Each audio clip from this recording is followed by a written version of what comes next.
कोलकाताको आर्जिकल medical कलेजमा भएको बलात्कार अनि हत्याकाण्ड भएको केही महिना बितिसक्दा पनि अभय र तिनका परिवारले अझसम्म न्याय प्राप्त गर्न सकेको छैन। द नाइट इज आवर्स र सिटिजन फर जस्टिस जस्ता गैर सरकारी सङ्गठनहरूले आज सिलगढी स्थित सिबिआई कार्यालयमा अभियान चलाए।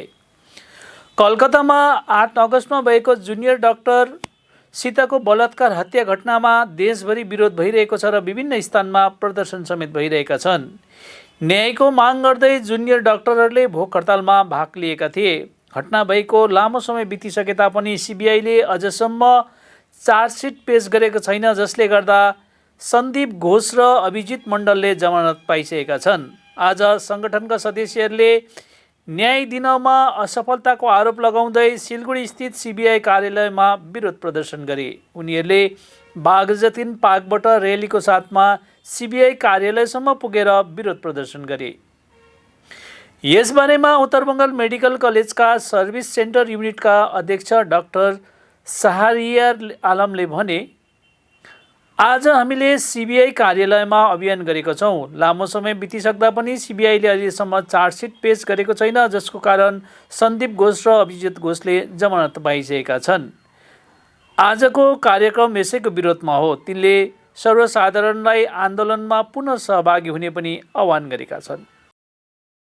आज के Siliguri night is ours group এবং সুশ্রুতনগরের সিটিজেন্স ফর জাস্টিস তাদের আহ্বানে সিবিআই অভিযান, শিলিগুড়িতে যে সিবিআই অফিস তাতে আমরা অভিযান করেছি। এই জন্যই আমরা অভিযান করেছি যে দীর্ঘ 90 দিন পার হয়ে যাওয়ার পরেও যে চার্জশিট দেওয়া গেল না সন্দীপ ঘোষ এবং অভিজিৎ মণ্ডল টালা থানার যে ওসি তাদের নামে, যার ফলে তারা জামিন পেয়ে গেল।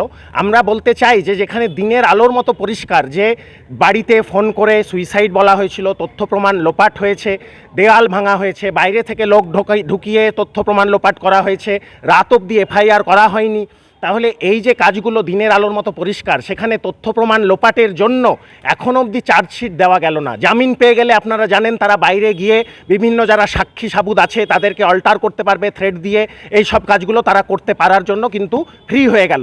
তাহলে আমরা বলতে চাই যে এই যে অপদার্থতা, এটা কি শুধুই তদন্তের অপদার্থতা নাকি এটা একটা কেন্দ্র এবং রাজ্যের অশুভ আঁতাত? যেই কথা আমরা বলতে সিবিআই অফিসে এসেছিলাম, আমরা এই কালো কাগজ এটা আমরা ওখানে দিয়েছি, আমরা রিসিভ করিয়ে নিয়েছি এবং আমরা একটা প্রতীকী তালা দিয়েছি এই বার্তা দিয়ে যে যদি তারা চার্জশিট দিতে নাই পারে তাহলে এই ডিপার্টমেন্টে তালা লাগিয়ে দেওয়া হোক। জনগণ তাদের প্রতি আর আস্থা রাখতে পারছে না। জনগণ যদি আস্থা রাখতে না পারে সিবিআইয়ের উপর, তাহলে ভেবে দেখুন জনগণ তো নিজের হাতে আইন তুলে নিতে চাইবে, তার দায় তখন কে নেবে? এই দায় কিন্তু এই কেন্দ্র এবং রাজ্য সরকারের উপরেই বর্তায়। তাই এই কথাই আমরা বলতে এসেছিলাম এখানকার যে সিবিআই অফিস, যে আপনারা এই বার্তা পাঠিয়ে দিন যে এখানকার মানুষও, এখানে যে গ্রুপগুলো আছে, এখানে যে সংগঠন আছে, এখানে যে সাধারণ মানুষ আছে, তারাও কিন্তু এই আন্দোলন চালিয়ে যাচ্ছে। তারা কিন্তু ভুলে যায়নি। এই আন্দোলনকে চাপা দিয়ে দেওয়ার কথা যদি কেন্দ্র রাজ্য ভেবে থাকে, তারা কিন্তু ভুল করছে।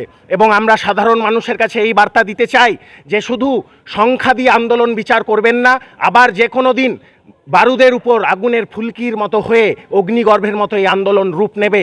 যেমন আপনারা রাত দখল করেছিলেন, খুবই অভিনন্দন সেটা আপনাদের, এবং সেই জন্যই আমরা আজ অবধি যা কিছু আদায় করতে পেরেছি, এই যে কলকাতার যে সিপিকে সরানো গেছে, ডিসি নর্থকে সরানো গেছে, একমাত্র আন্দোলনের চাপে যেটুকু পরিকাঠামোর উন্নতি হয়েছে মেডিকেল কলেজে, র্যাগারদের শাস্তি হয়েছে, এটা আন্দোলনের চাপে।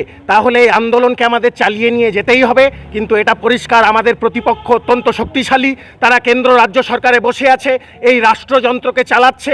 তাই তাদের বিরুদ্ধে আন্দোলন করতে গেলে কিন্তু এটা একদিনের কর্মসূচিতে হবে না, আমাদের ঐক্যবদ্ধভাবে একটা লম্বা রাস্তা হাঁটতে হবে। এই রাস্তা না হেঁটে আমাদের উপায় নেই, কারণ এই বিচার আমরা যদি না পাই, ভেবে দেখুন যে নারীরা ভারতবর্ষের কোনো কোনায় কিন্তু সুরক্ষিত থাকতে পারবে না।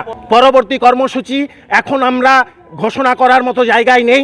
আমরা আমাদের যে সংগঠনগুলো আলোচনা করছি কিভাবে আরও সাধারণ মানুষের মধ্যে এই বার্তা নিয়ে যাওয়া যায়। এবং এর মধ্যে একটা যেটা ঘটনা হয়েছে, অভয়ার মা বাবা হাইকোর্টের দ্বারস্থ হয়েছে, তারা এই বিচার নিয়ে খুশি নয়, তারা এই তদন্ত নিয়ে খুশি নয়, তা হাইকোর্টের দ্বারস্থ হয়েছে। তাই আন্দোলন আবার নতুন করে বেগ পেতে শুরু করেছে।